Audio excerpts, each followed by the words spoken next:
Bonjour à tous, j'espère que vous vous portez bien.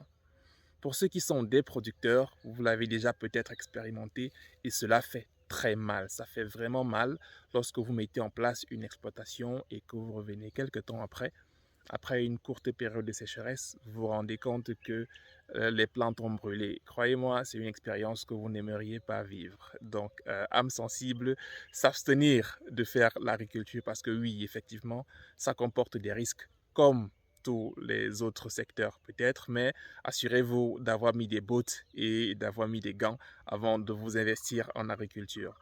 Alors, une chose qui est simple, pourtant très importante à faire lorsque vous avez une parcelle agricole, c'est de faire des pare-feux.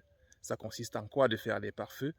Techniquement, c'est de faire des layons, donc de défricher clairement un bon espace tout autour de votre plantation pour vous assurer que si le feu vient de la plantation du voisin ou d'un champ en friche, que cela ne pénètre pas dans votre plantation parce que l'espace vierge, l'espace que vous avez défriché et qui est nu, va arrêter la progression du feu. Si vous ne le faites pas, eh bien, le feu va progresser dans votre plantation et vous n'aurez plus que vos yeux pour pleurer.